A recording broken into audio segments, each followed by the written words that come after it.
여러분은 아버지에게 마지막으로 먼저 전화를 걸어본 게 언제입니까? 별일 없지? 밥은 먹었냐?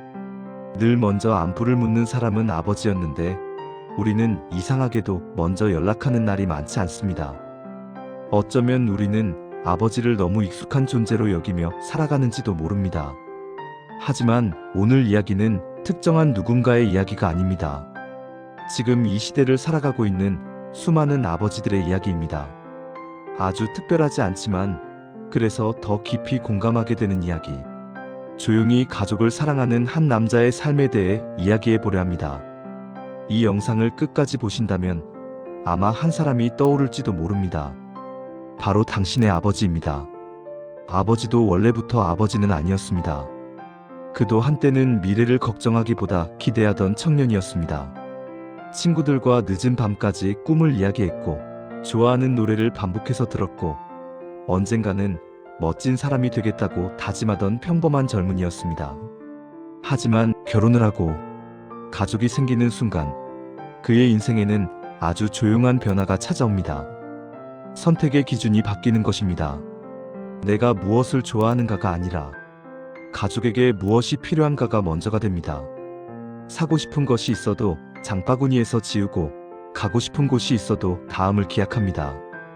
그리고 어느새 깨닫습니다.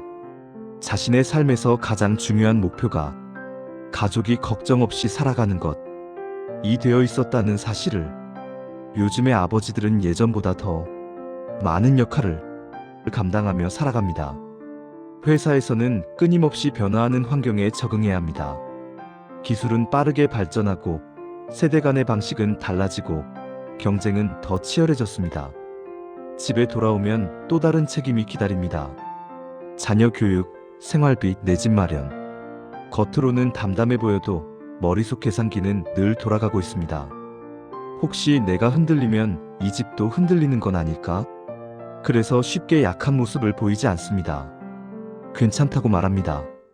하지만 사실은 버티고 있는 날이 대부분입니다. 어느 늦은 저녁이었습니다. 야근을 마치고 집으로 향하던 길, 차가운 바람이 불고 있었습니다. 문득 따뜻한 국물이 생각나는 날이었습니다. 길가에는 작은 실내 포차가 하나 있었습니다. 김이 올라오는 냄비, 지글거리는 소리, 서로 하루를 위로하는 사람들의 정겨운 대화. 그는 잠시 걸음을 멈췄습니다. 들어가서 따뜻한 국물에 한잔할까? 그날따라 피곤했고 마음도 지쳐 혼자만의 시간이 필요했습니다. 하지만 곧 다가올 카드 결제, 대출 이자를 떠올립니다. 이번 달은 예상보다 지출이 많았습니다. 잠시 생각하던 그는 결국 실내 포차로 들어가지 않았습니다. 대신 근처 편의점에 들러 과자 한 봉지와 아이가 좋아하는 라면을 샀습니다. 집 문을 열며 아무렇지 않게 말합니다. 그냥 생각나서 사왔어. 아이의 얼굴이 밝아지고 배우자가 웃으며 말합니다. 고생했어. 그 한마디에 하루의 피로가 조금 내려앉습니다. 그는 말하지 않았습니다. 사실 오늘 가장 먹고 싶었던 것은 따뜻한 어묵 국물에 소주 한 잔이었다는 것을. 하지만 이상하게도 후회는 없었습니다. 가족이 기뻐하는 모습을 보는 것이 그에게는 더 큰 위로였기 때문입니다. 사랑에는 여러 가지 형태가 있습니다. 자주 표현하는 사랑도 있고 무심히 생각만 하는 사랑도 있습니다. 많은 아버지들의 사랑은 두 번째에 가깝습니다. 티나지 않게, 과하지 않게, 하지만 오래 지속되는 방식. 비 오는 날이면 우산 챙겨라라는 짧은 카톡을 보내고 늦게 들어오는 날이면 거실 불을 켜둔 채 먼저 잠들지 못합니다. 대단한 말을 하지는 않지만 늘 같은 자리를 지키고 있습니다. 그래서 우리는 가끔 그 사랑을 놓치기도 합니다. 시간은 빠르게 흐릅니다. 어느 날 문득 아버지의 뒷모습이 예전과 조금 달라 보입니다. 어깨가 아주 약간 내려와 있고 머리에는 흰빛이 섞여 있습니다. 예전에는 그렇게 커 보였던 존재가 조금은 작아 보이는 순간, 그때 처음 생각합니다. 아버지도 나이를 먹고 계시는구나. 그제야 궁금해집니다. 아버지는 어떤 하루를 보내고 있을까? 요즘은 무엇이 걱정일까? 혹시 혼자 견디고 있는 것은 없을까? 한 번은 이런 일이 있었습니다. 주말 저녁 가족이 함께 식사를 하던 자리였습니다. 웃으며 대화를 나누던 중 아버지가 조용히 말합니다. 나는 너희가 그냥 건강하면 된다. 아주 짧은 문장이었지만 그 안에는 많은 시간이 담겨 있었습니다. 크게 성공하라는 말도 아니고 남들보다 앞서가라는 말도 아니었습니다. 그저 아프지 말고 무탈하게 살아가기를 바라는 마음. 생각해보면 아버지가 바라던 것은 늘 거창하지 않았습니다. 가족이 안전하게 집에 돌아오는 것, 아픈 곳 없이 하루를 보내는 것, 가끔 함께 웃는 것, 그것이면 충분했습니다. 우리는 성장하면서 점점 바빠집니다. 해야 할 일도 많아지고 책임도 늘어납니다. 그러다 보면 가장 가까운 사람에게 가장 소홀해지기도 합니다. 나중에 해야지. 다음에 연락해야지. 하지만 그 다음이 생각보다 빨리 오지 않을 수도 있습니다. 그래서 오늘만큼은 잠시 멈춰 생각해보면 좋겠습니다.